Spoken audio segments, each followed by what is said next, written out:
അങ്ങനെ ഇന്ത്യക്ക് മേലുള്ള ആ വമ്പൻ ഉപരോധം നീങ്ങിയിരിക്കുന്നു. ഇതൊരു ചരിത്ര നിമിഷമായി തന്നെ നമുക്ക് കണക്കാക്കേണ്ടി വരും. എന്തുപരോധമാണെന്നല്ലേ?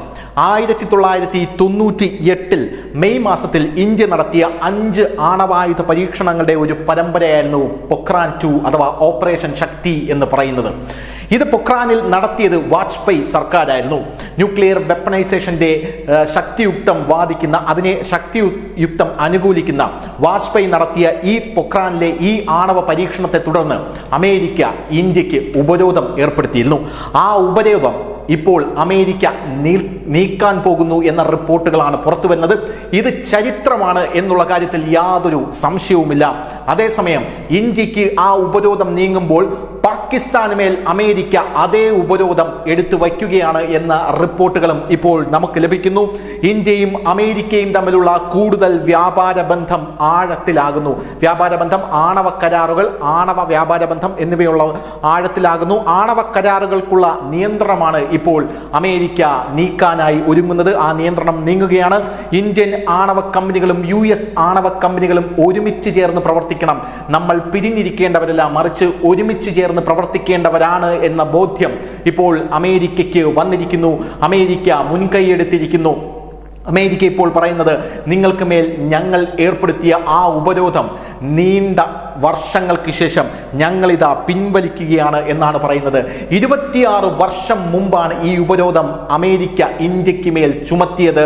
എന്നാൽ ഇപ്പോൾ ഈ നിമിഷം ഇന്ത്യ ആ ഉപരോധത്തിൽ നിന്ന് പുറത്താകാൻ പോകുന്നു, അല്ലെങ്കിൽ അമേരിക്ക നിർബന്ധിതമായിരിക്കുന്നു ആ ഉപരോധം എടുത്തു മാറ്റാൻ.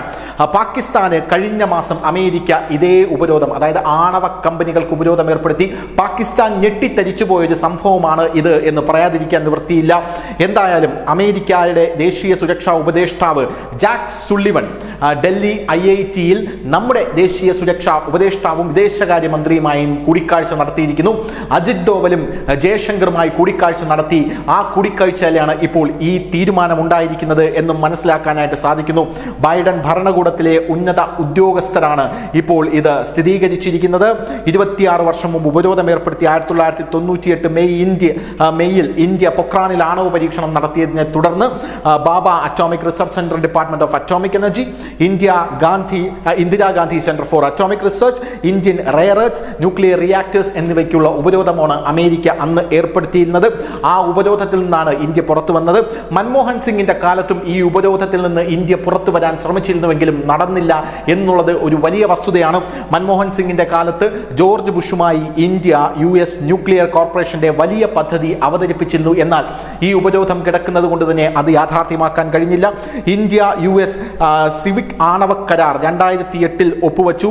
അതും ഈ ഉപരോധം കാരണം നടപ്പിലായില്ല. എന്നാൽ ഈ 2 കരാറുകളും ഈ കാലഘട്ടത്തിൽ നടക്കും. അത് ഈ ഉപരോധം മാറുന്നതോടുകൂടി ഇന്ത്യയും അമേരിക്കയും ഒരുമിച്ച് ചേർന്ന് ആണവ വെപ്പണൈസേഷൻ, അതായത് ന്യൂക്ലിയർ വെപ്പണൈസേഷനിൽ ഒരുമിച്ച് ചേർന്ന് പ്രവർത്തിക്കും. ഇത് പാകിസ്ഥാനും ചൈനയ്ക്കും കനത്ത തിരിച്ചടിയാണ് എന്നുള്ള കാര്യത്തിൽ യാതൊരുവിധ സംശയവുമില്ല. ഇന്ത്യയും അമേരിക്കയും ചേർന്ന് ആണവ കരാറുകളിൽ ഒരുമിച്ച് ചേർന്ന് പ്രവർത്തിക്കാൻ പോകുമ്പോൾ അതിൻ്റെ നേട്ടം ഇന്ത്യക്ക് തന്നെയാണ്. ഏഷ്യയിൽ തന്നെ ഏറ്റവും വലിയൊരു ശക്തിയായി ഉയർന്നു വരാൻ ഇന്ത്യയെ ഇത് സഹായിക്കുമെന്നുള്ള കാര്യത്തിൽ തർക്കമില്ല.